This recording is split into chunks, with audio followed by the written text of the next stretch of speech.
안녕하세요. 승부TV입니다. 어느새 2월의 전날을 맞이했습니다.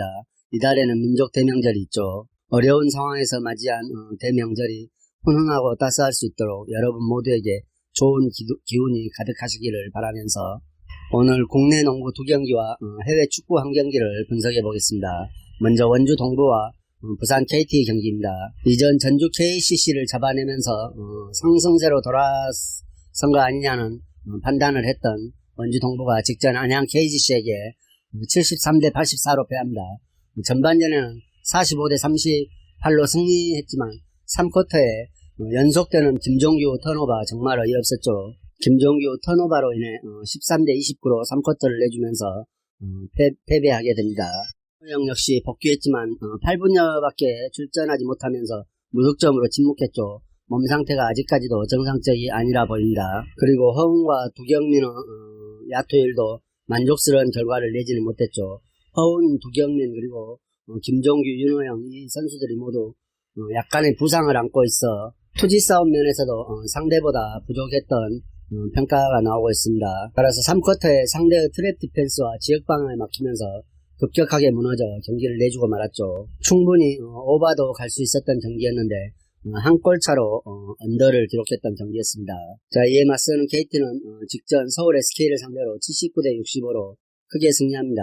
따라서 SK를 상대로 승리함으로써 2연패의 흐름을 끊어냈죠. 허운과 김영환 등이 맹활약하며 토종 선수 매치업에서 우위를 가져왔던 승리였습니다.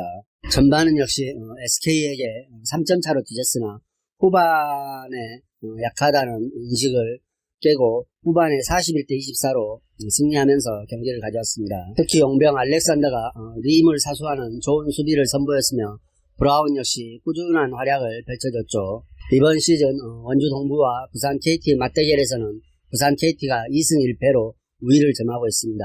다만 이날 부산 KT와 SK전에서 허운이 4쿼터에 체력적으로 다소 떨어지는 모습을 보여줘 약간 염려가 되고 있지만 허운을 대신할 김윤태가 복귀함에 따라 뎁스에서 다소 여유를 가질 수 있다는 점이 부산 KT에게는 강점으로 평가되고 있습니다.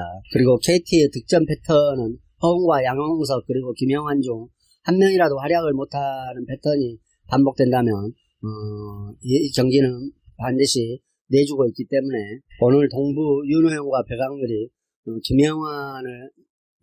노장 김영환을 잘 막아낼 수 있다면 동부에게도 어느 정도 승산이 있어 보인다는 생각입니다. 그리고 3라운드 맞대결에서 KT가 승리는 가져갔지만 당시 데뷔전을 치른 메이튼이 브랜든 브라운을 상대로 좋은 활약을 펼쳐줬기 때문에 오늘 경기에서도 메이튼과 브라운의 매치업이 기대가 되고 있습니다. 원주 동부가 직전 안양 KGC전처럼 3쿼터에 어이없는 턴오버만 기록하지 않는다면 어느 정도 득점력도 유지할 수 있을 뿐만 아니라 백코트 진의 물량 공세를 통해 상대편 허운의 위력을 반감시킬 수 있을 것이라는 생각으로 이 경기 원주 동부 승을 추천드립니다. 여자농구 하나원큐와 우리은행 경기입니다. 우선 우리은행 최은실 선수가 부상 복귀할 수 있다는 얘기도 나오고 있죠. 그리고 강희슬 복귀 이후 최근 좋은 흐름을 타고 있는 하나원큐는 고아라 역시 부상으로 출전할 수 없으며 직전 경기 BNK전에서 신지연이 발목 부상을 입어 통증을 겪고 있다는 소식이 있어 불안 요소가 되고 있습니다.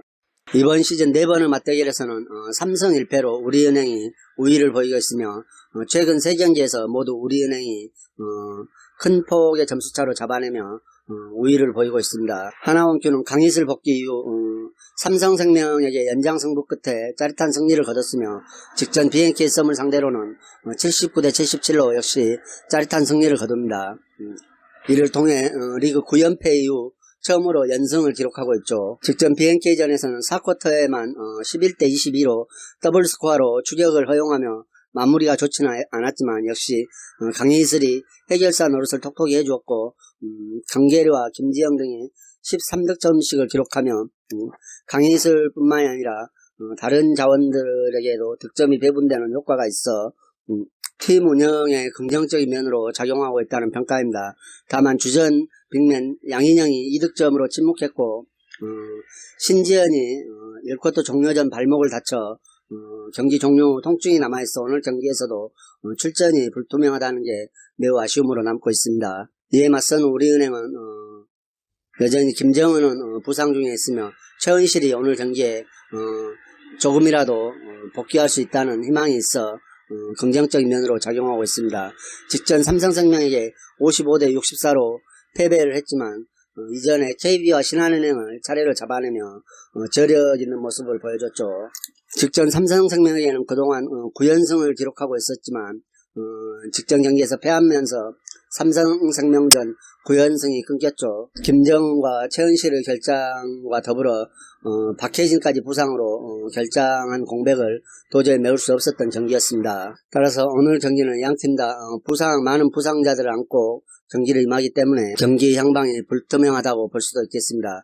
하지만 우리은행에 최은실이 복귀할 수도 있다는 소식이 들려 어느 정도 위안이 되고 있으며 김소니아와 박지현 등 여전히 좋은 기량을 펼칠 수 있는 선수들이 남아있어 어느 정도 기대감을 갖게 하고 있습니다. 직전 삼성생명전에서는 배혜윤과 김한별 등 골밑에서 강점인 자원들이 확실한 팀이기 때문에 우리은행이 고전을 면치 못했지만 오늘 하나원큐 경우는 골밑에서 강점이 그리 큰 팀이 아니죠. 따라서 김소니아와 오승인 등이 골밑에서 보다 나은 활약을 펼쳐줄 경우 하나원큐 공격 루트가 차단될 수도 있을 것이라는 생각입니다. 우리은행 역시 부상자가 많지만 하나원큐 역시 고아라에서 신지연이 부상으로 출전이 불투명하고 주축 선수들이 2연승 과정에서 체력 소모가 매우 심했다는 점 등을 고려할 때 이 경기는 타이트한 접전 끝에 우리은행이 충분한 휴식을 취하고 나오기 때문에 승리할 수도 있을 것이라는 생각입니다. 우리은행이 1라운드에서 하나원큐에게 일격을 당한 이후 강인수를 봉쇄하는 방법을 효과적으로 보여줬죠. 따라서 강인수의 득점력이 떨어지게 된다면 하나원큐가 우리은행에게 역시 제압을 당할 것이라는 생각입니다. 우리은행의 승을 추천드립니다. 라리가 11위 베티스와 17위 오사수나 경기입니다. 베티스는 주중에 치러진 소시에다드 월컵대회에서 연장의 접전 끝에 3대1로 승리했습니다. 만만치 않은 소시에다드를 누르고 스페인 컵대회 8강전에 진출했죠. 그리고 이를 포함한 공식 경기에서 6경기에서 4승 2무를 기록하고 있습니다. 좋은 흐름을 유지하고 있죠. 그 중심에는 카날레스가 있습니다. 부상에서 복귀한 이후 7경기에서 8골을 넣는 엄청난 선전을 펼쳐주고 있죠. 직전 소시에다드전에서도 동점골을 기록하면서 역전승의 발판을 마련해 주었습니다. 최근 최전방 자원의 득점력이 시원치 않은 베티스 입장에서 보면 천군만마를 얻은 것이나 다름없겠습니다. 따라서 오늘 또 하위권 오사수나를 상대로 그 공격적인 활약을 기대해 볼 수 있겠죠. 이에 맞서는 원정팀 오사수나는 상승세가 한풀 꺾인 분위기입니다. 주중 알메리아와 구강컵 경기에서 승부차기 끝에 탈락하고 말았죠. 따라서 상당히 충격을 받은 모습입니다. 최근 흐름에서 공격력만큼은 준수한 흐름을 보여줬는데 이날은 무려 24개의 슈팅을 기록하고 9개의 유효 슈팅을 기록했지만 득점하지 못하고 0대0으로 무승부로 비기면서 승부차기 끝에 졌죠. 따라서 오늘 일전을 치른 두 팀 다 구강컵 경기에서 연장전 승부를 펼쳤으며 베티스는 기분 좋게 승리를 했고 오사수나는 하위 팀에게 패하며 탈락의 고배를 마셔야 했습니다. 따라서 분위기 면에서도 베티스가 상승세의 흐름을 잡을 수 있을 것이라는 생각입니다. 현재 오사수나는 무엇보다도 공격진의 상황이 좋지 않죠. 부디미르가 부상으로 전력에서 이탈했다는 점이 매우 아쉽다 하겠습니다. 아빌라 역시 지난 시즌에 당한 부상으로 인해 여전히 돌아오지 못하고 있는 상황이므로 포워드 부디미르 부상 이탈은 팀에 상당히 치명적인 역할을 할 것이라는 생각입니다. 더불어 레프트 윙 조니 역시 부상으로 인해 출전 여부가 불투명한 점은 오사수나 역습 퀄리티가 높지 않을 것이라는 평가로 공격에서 기대를 전혀 할 수 없을 것이라는 생각입니다.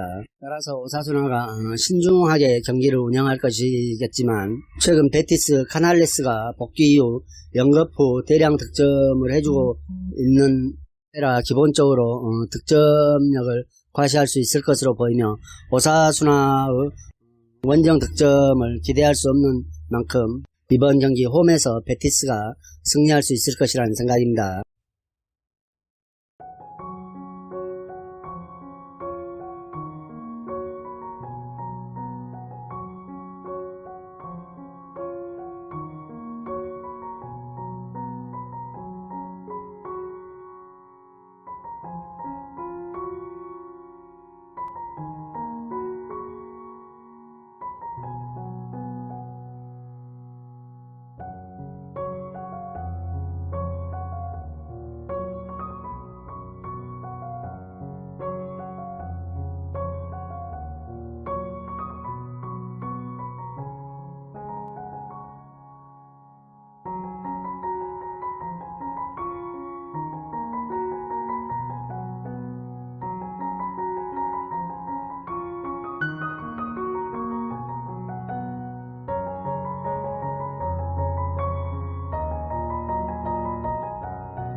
이상으로 경기 분석을 마치겠으며 여러분들의 좋은 결과가 있기를 기원하겠습니다.